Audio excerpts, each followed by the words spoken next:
Nah, siapa yang tahu zat apa yang Ibu tampilkan tadi? Ya, benar sekali ya, nama-nama senyawa. Nah, dari nama-nama senyawa tersebut, siapa yang bisa menggolongkan mana yang senyawa ion dan mana yang tergolong senyawa kovalen? Ya, silakan Pipi. Ya, benar ya. Yang tergolong senyawa ion seperti NaCl, NaOH, CuSO4. Sedangkan yang senyawa kovalen itu seperti HCl, H2O, dan sebagainya ya. Baik Ananda, karena materi kita hari ini mengenai daya hantar listrik senyawa ion dan senyawa kovalen. Nah, sebenarnya bagaimana sih daya hantar listrik dari senyawa ion dan bagaimana sih daya hantar listrik dari senyawa kovalen tersebut? Nah, untuk menjawab pertanyaan tersebut, Ibu akan membentuk kalian dalam beberapa kelompok. Nah, silakan kelompoknya bisa Ananda pilih sendiri ya. Dalam satu kelompok terdiri dari 4 anggota. Baik, Bu. Nah, bagaimana? Sudah dapat anggota kelompok semuanya? Sudah, Bu. Sudah ya. Baik. Di sini Ibu mempunyai LKPD. Nah, nantinya LKPD ini diharapkan nanti Ananda semua mampu mengisinya dengan cara berdiskusi. Nah, Ibu akan memberikan waktu untuk menyelesaikan LKPD ini selama 30 menit. Setelah 30 menit, nantinya Ibu akan menunjuk perwakilan kelompok, masing-masing perwakilan kelompok untuk mempresentasikan hasil diskusinya ke depan. Baik, Bu. Baik, perwakilan kelompok silakan mengambil LKPD di depan. Baik, sudah 30 menit waktu yang telah Ibu berikan. Apakah Ananda semuanya sudah siap mengerjakan LKPD-nya? Siap, Bu. Nah, bagaimana? Apakah semua LKPD terisi? Alhamdulillah terisi, Bu. Terisi ya. Apakah ada kendala dalam mengisi LKPD tersebut? Tidak, Bu. Ya tidak ya, karena Ibu sudah menyuruh sebelumnya untuk mencari literatur mengenai daya hantar listrik senyawa ion ini, dan Ibu juga sudah menyuruh Ananda semuanya menonton video praktikum yang menyangkut mengenai materi kita pada pagi hari. Baik, Ibu minta kepada perwakilan kelompok 1 untuk mempresentasikan hasil diskusinya. Baik, Bu. Pada kelompok 1 dipersilahkan. Assalamualaikum warahmatullahi wabarakatuh. Waalaikumsalam warahmatullahi wabarakatuh. Saya Pipi Novia, perwakilan dari kelompok 1 akan membacakan hasil diskusi kami. 1. Lengkapi tabel di bawah ini. 1.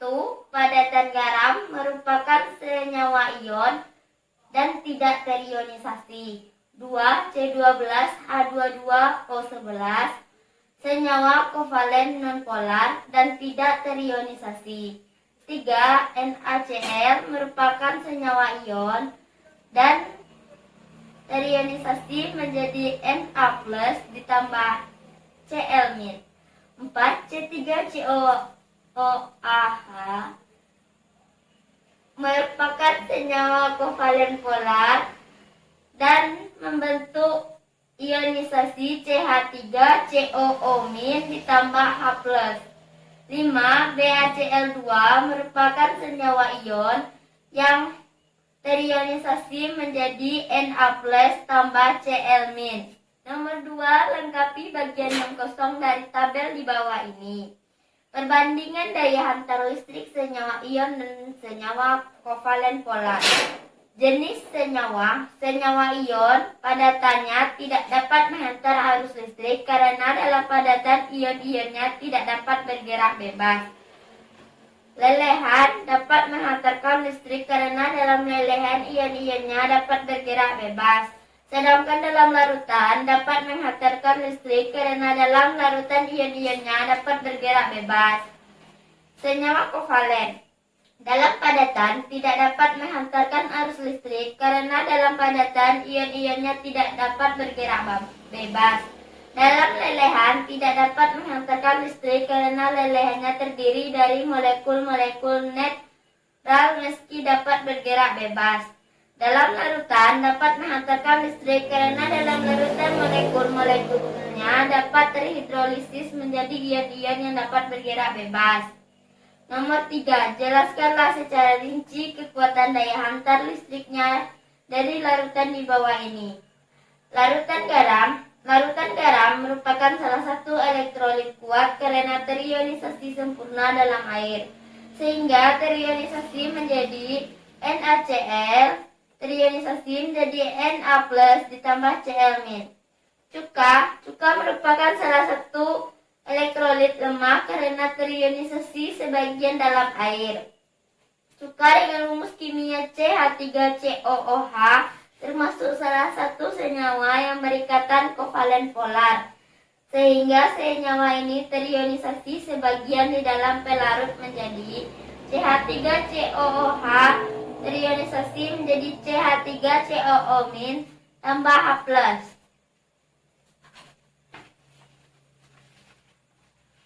HCl, asam klorida merupakan salah satu elektrolit kuat karena terionisasi sempurna dalam air.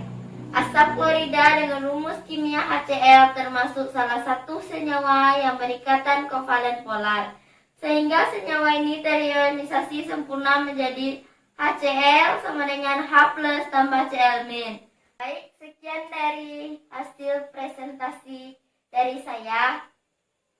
Jika ada salah mohon dimaafkan. Assalamualaikum warahmatullahi wabarakatuh. Waalaikumsalam warahmatullahi wabarakatuh. Baik, tadi kelompok 1 telah membacakan hasil diskusinya. Bagi kelompok lain yang ingin menanggapi serta bertanya, dipersilahkan. Ya, silakan Ica. Saya Mica Novita dari kelompok 2 akan bertanya kepada kelompok 1, kenapa senyawa kovalen dalam bentuk lelehan tidak dapat mengantarkan arus listrik?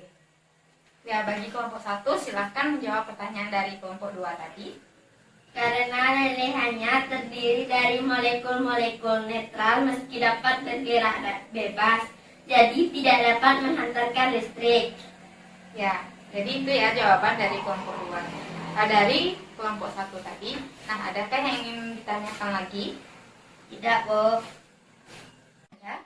Setelah Ibu perhatikan, masih ada beberapa dari kalian yang masih ragu mengenai materi kita pada pagi hari ini. Bu, kenapa sih senyawa ion dalam bentuk padatan tidak dapat mengantar arus listrik, sedangkan dalam bentuk lelehan dan bentuk larutan dapat mengantarkan arus listrik? Nah, baik, Ibu akan sedikit menjelaskan dan menerangkan pembelajaran kita pada pagi hari ini. Nah, kita masuk pada senyawa ion. Senyawa ion itu merupakan senyawa yang berikatan ionik, dan senyawa ion terbentuk dari unsur logam dengan unsur non-logam. Nah, senyawa ion ini dapat berupa elektrolit dan juga dapat berupa non-elektrolit.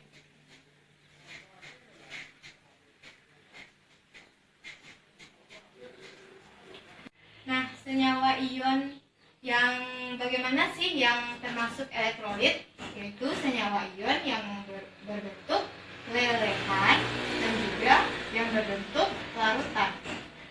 Nah, selanjutnya yaitu ada non-elektrolit, di mana senyawa ion yang berbentuk padatan tidak dapat menghantarkan arus listrik. Nah, dalam kehidupan sehari-hari, siapa yang bisa mencontohkan contoh dari senyawa ion?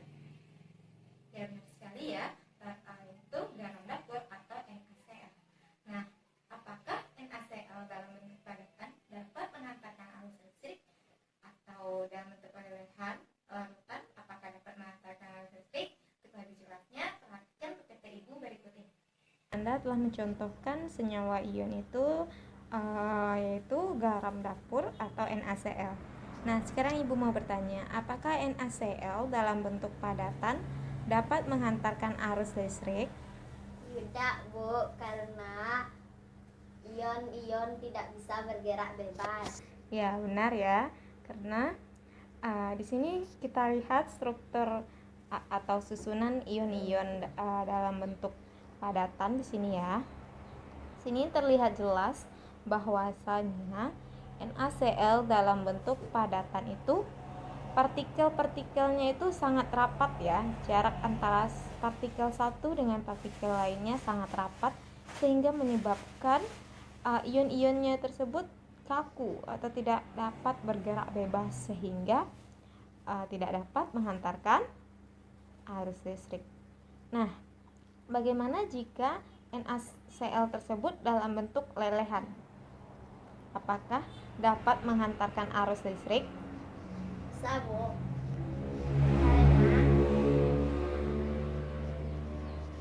Karena mengandung ion-ion yang bergerak bebas. Ya, benar sekali ya.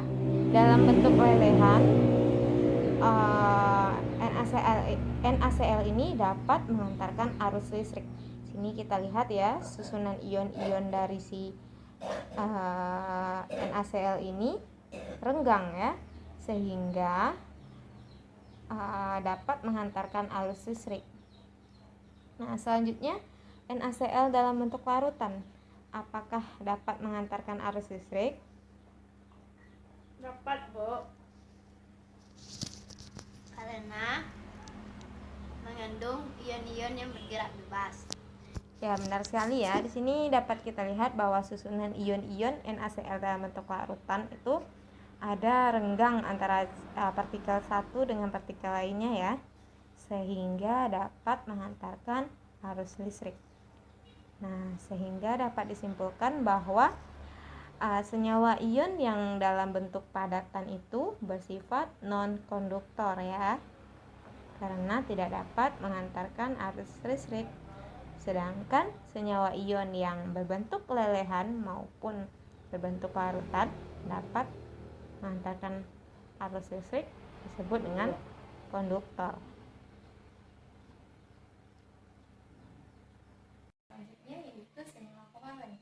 Di mana senyawa kovalen itu adalah senyawa yang terbentuk antara unsur logam dan unsur non-logam.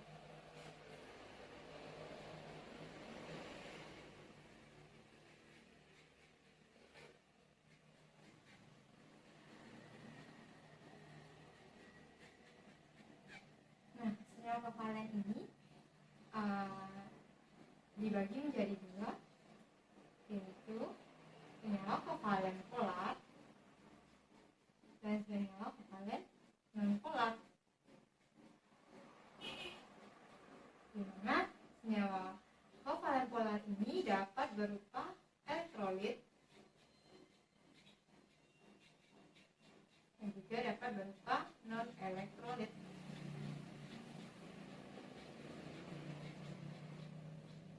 Nah, senyawa polar yang tergolong senyawa elektrolit itu dalam bentuk lelehan, bentuk larutan, dan yang tergolong non elektrolit itu bentuk padatan.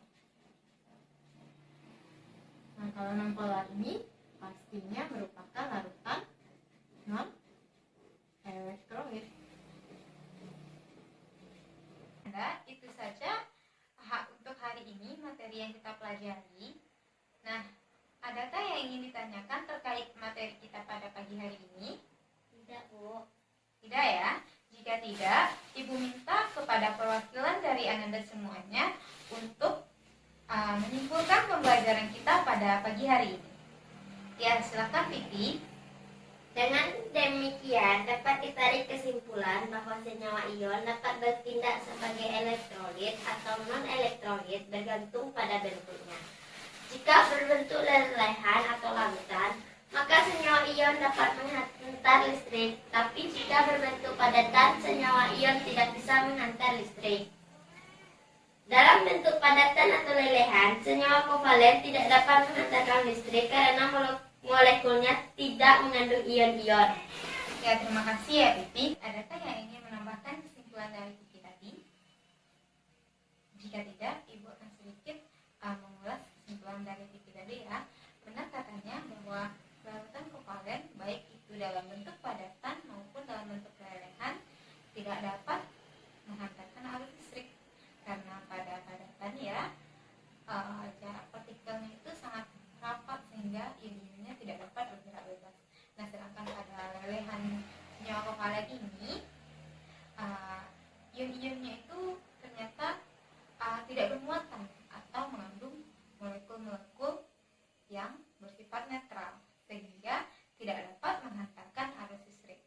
Untuk menambah wawasan Anda semuanya mengenai materi kita pada pagi hari ini, silahkan kerjakan latihan di buku Erlangga halaman 127, baik itu yang objektif maupun soal esai. Nah, minggu depan akan Ibu kumpul dan Ibu periksa. Ibu harap semuanya mengerjakan tugas ini ya. Untuk materi minggu depan itu mengenai gejala daya hentak listrik ya. Jadi silakan Anda baca terlebih dahulu di rumah materi kita minggu yang akan datang.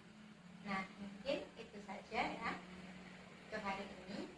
Nah, Ibu mau sedikit dulu menanyakan, karena tadi kita menggunakan model pembelajaran PBL atau problem based learning. Nah, bagaimana menurut Anda semuanya? Apakah menyenangkan menggunakan model pembelajaran ini atau sebaliknya? Ya, menyenangkan ya, karena kita dapat mengerjakannya dalam bentuk berdiskusi ya. Ya, benar ya. Jadi, Anda semuanya tertarik ya dan suka ya dengan pembelajaran model problem based learning ini.